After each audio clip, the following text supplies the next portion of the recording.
camera is right in my face. I got 262 kilometers to go, so I got plenty of time to talk. Yeah, I just wanted to talk and see what's on my mind, because I got many things to talk about, but my brain gets most busy when I lie down to go to sleep at night. That's when my thoughts are racing the most. I'm creating all these lines and text and narrating for my videos and what I'm gonna be talking about and stuff, and then I go to sleep and I forget all of it. I need to write things down so I don't forget. But anyway, I got plenty of things to talk about regarding my unsuccessful return to United States and involuntary return back to Czech Republic, which is now called Czechia. They changed the name recently, so I should just be calling it Czechia, but most of the people don't know the name has been changed. Even my passport still says Czech Republic. Here we go. Until May 11th, I still had hopes that I'll be able to return back to the States and jump back into house flipping, but because I didn't make it, I'm forced to scratch all my plans. I'm really miserable here because, you know, my mind is fucking overloaded with, you know, all the thoughts and the unknown, all the legislation that's involved here in Czechia for me. Here, everything is so complicated. I am not really motivated here in Czechia to start house flipping, because the real estate market here is so confusing. It's never gonna develop to the level that it is in United States. In United States, everything about house flipping is simple.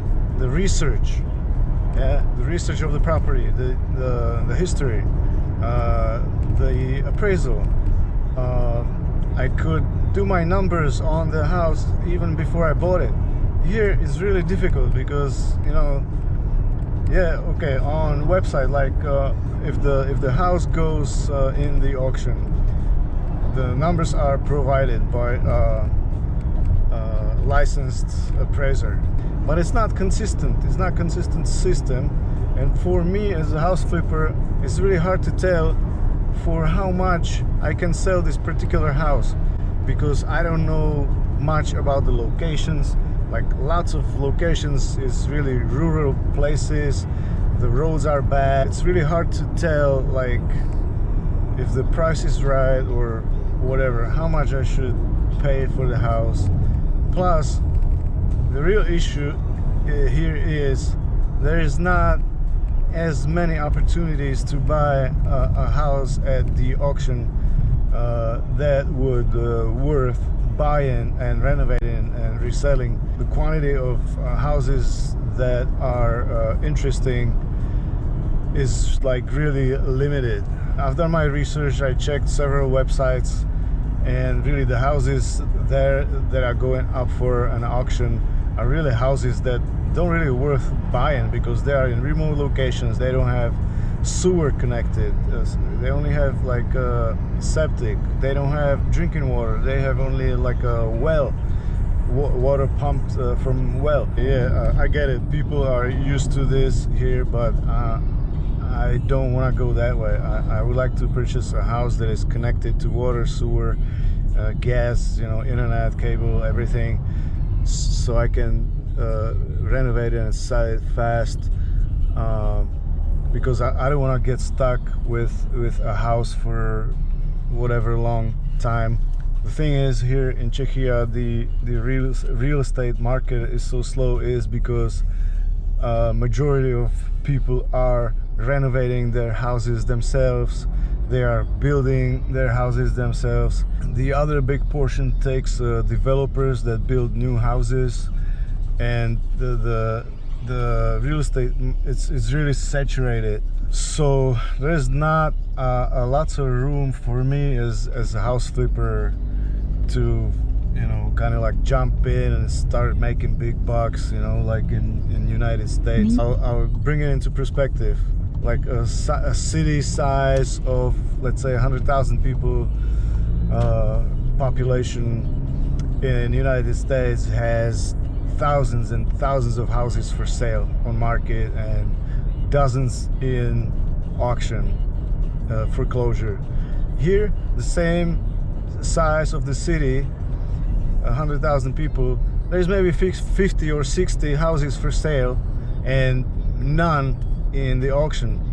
You know, if there's a house that pops up in the auction like once in a while, it drags so much attention, and there may be so many investors involved at the auction that it's not really worth it to purchase it because the price is gonna be so high.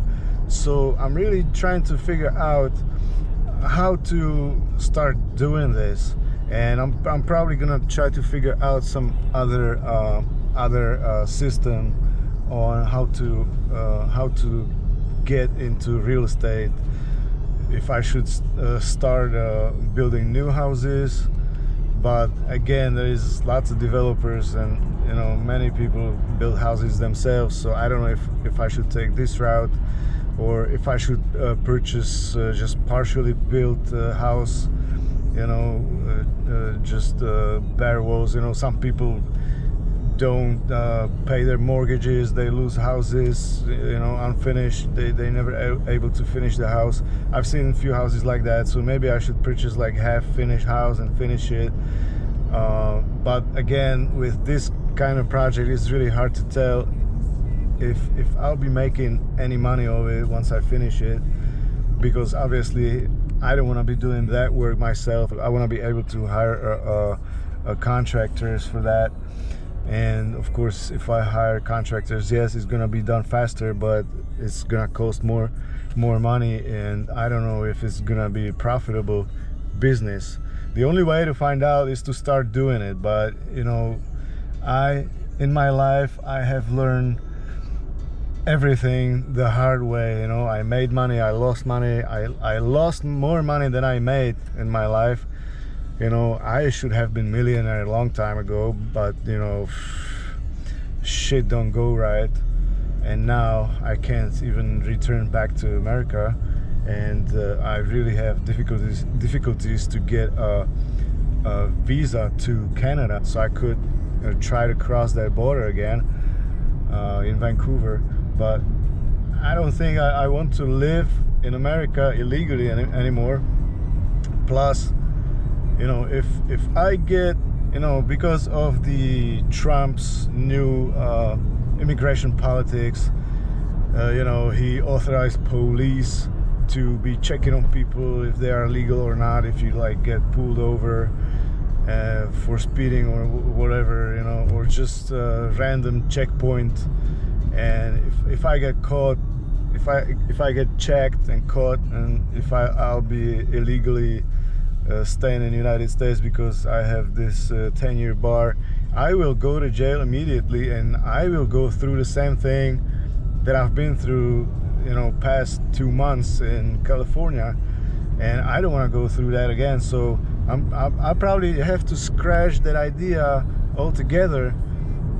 You know, returning back to United States, I should just forget it for next it's like 9 years remaining. When I was deciding what I'm gonna do, you know, after I quit my cleaning business company, I was deciding between either open up like cafeteria or restaurant, or you know, start building business. So I decided for building business. But right now, because you know, this chapter of my life ended kinda, I am more inclining towards opening a cafe.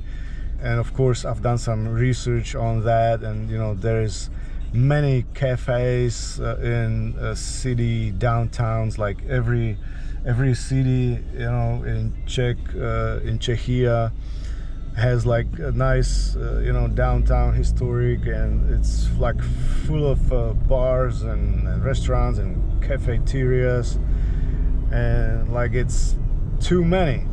But probably the only way to get in this business is to franchise. And there is a Czech franchise coffee shop company called Cross Cafe. I've met with the owner, but I was still in the process of returning back to United States.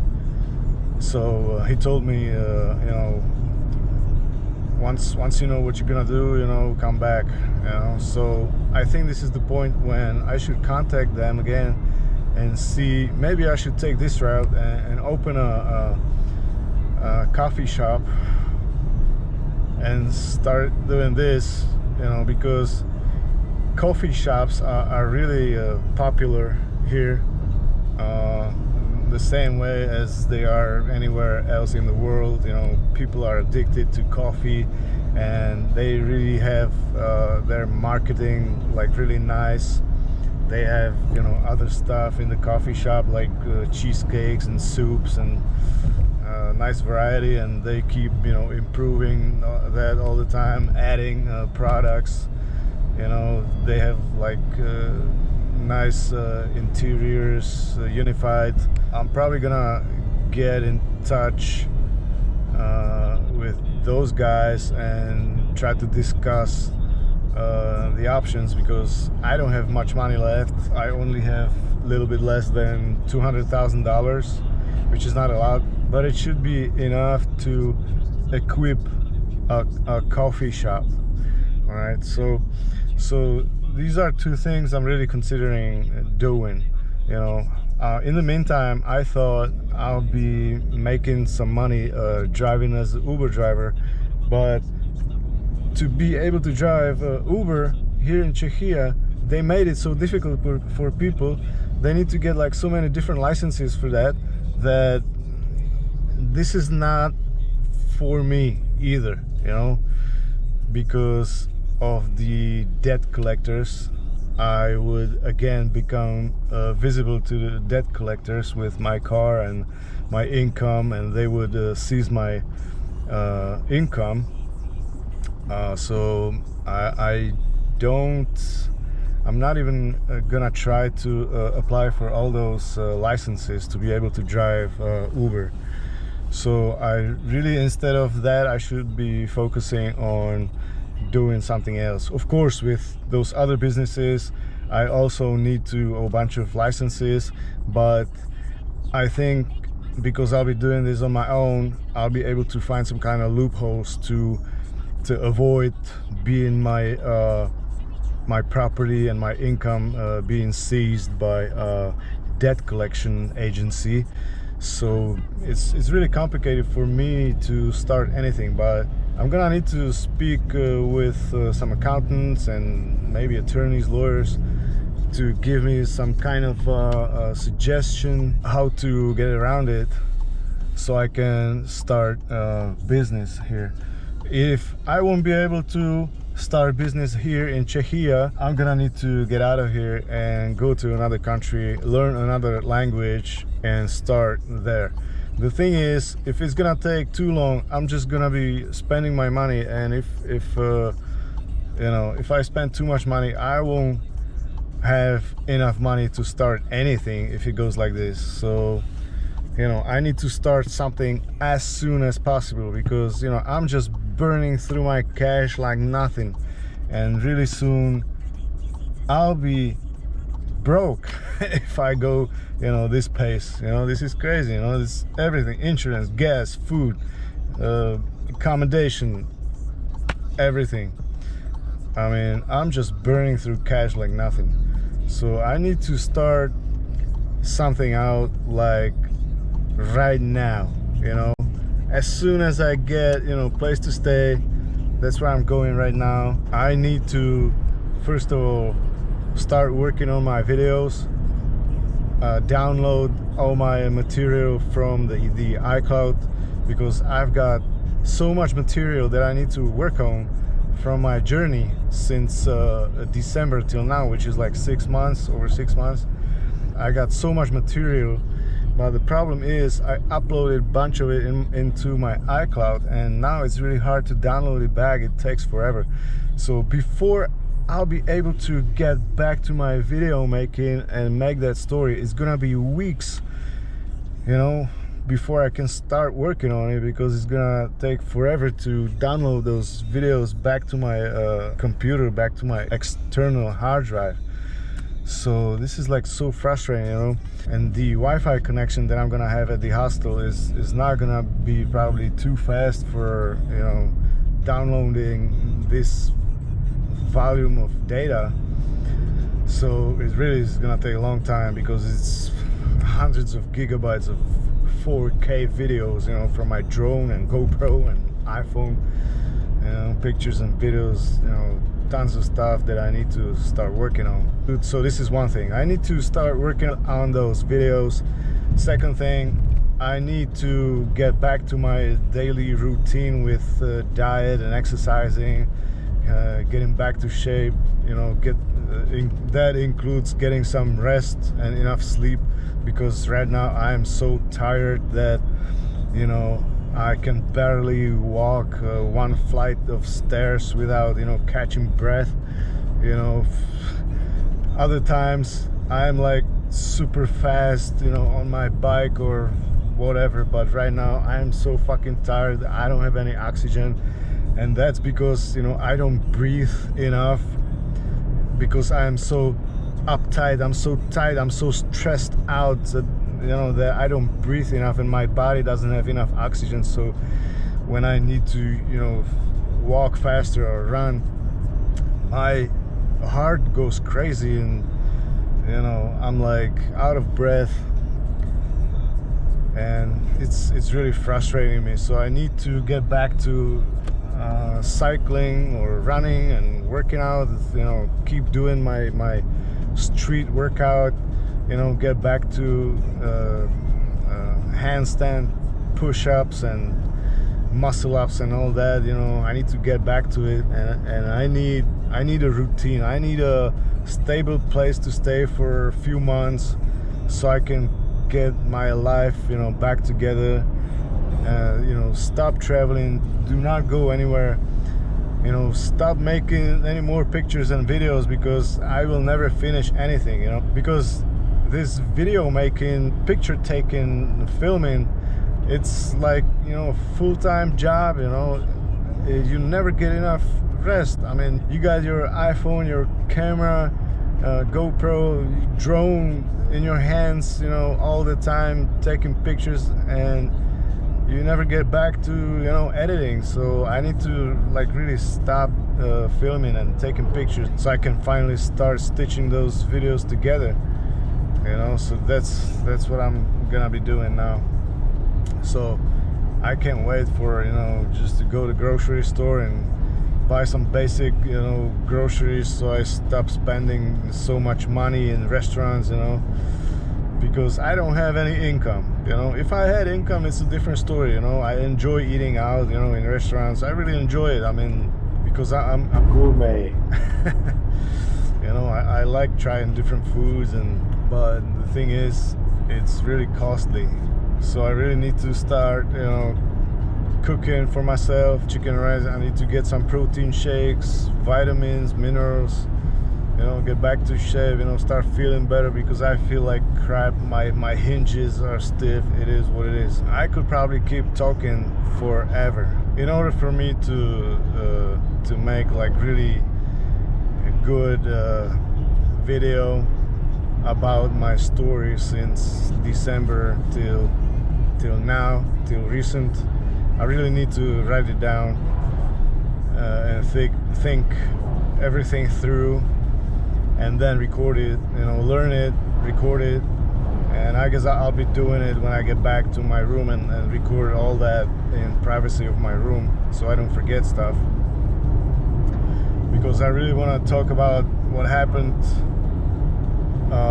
in the jail, what I've been through, you know, in England, and then my traveling and in Mexico, and then in California, and now back here. There's gonna be lots of information You know, while I was in jail, while I was detained in Texas and California, I kept a journal so I don't forget what kind of shit I've been going through, you know, because right now it seems like nothing happened, but it did, you know. I've been arrested and detained for 2 months, and I've been through fucking hell, you know. I'm not a criminal, and I don't think that, you know, I should be in jail just because, you know, I entered the country illegally from Mexico.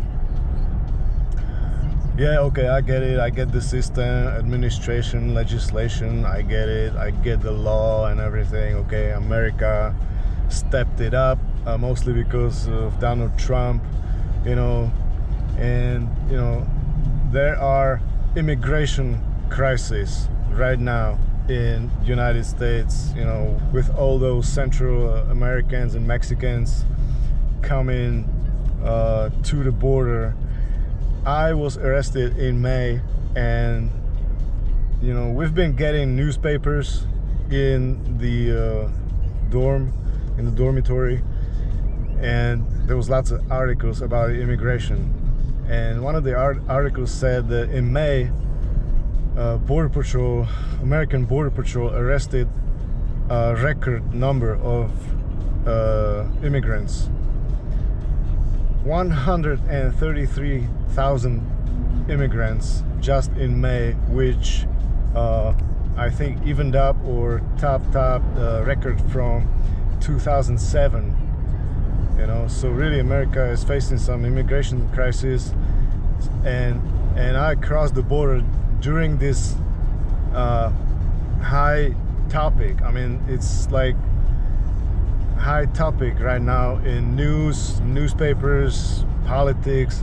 Everything revolves around immigration right now in the United States and Donald Trump, and I've been in the middle of it.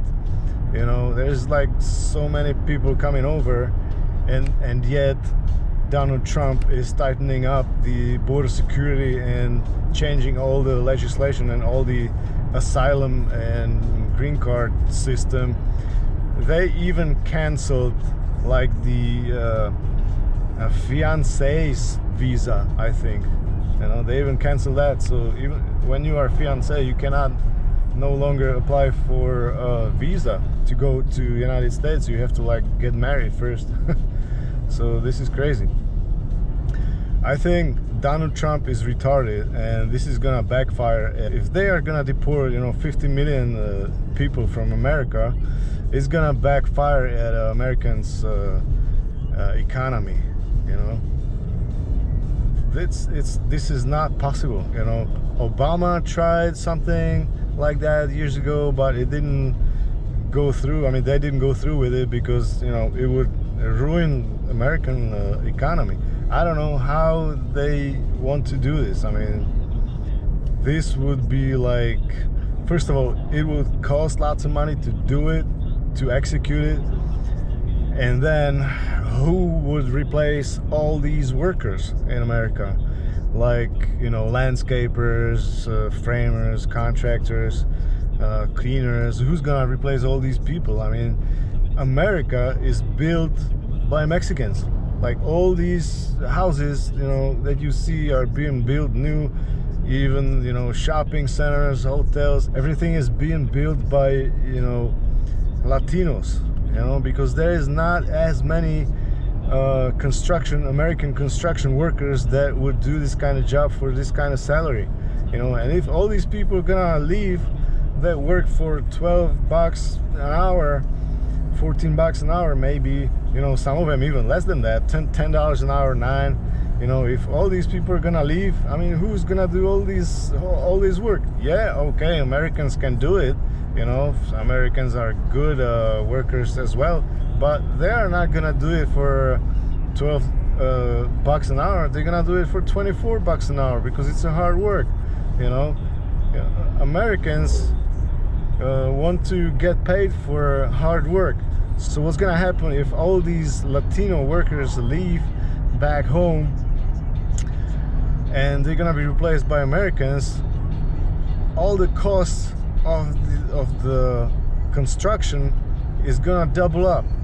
So what's gonna happen is all the house prices is gonna go up and economy is gonna go down. You know, people won't be able to afford those mortgages. You know, I don't know.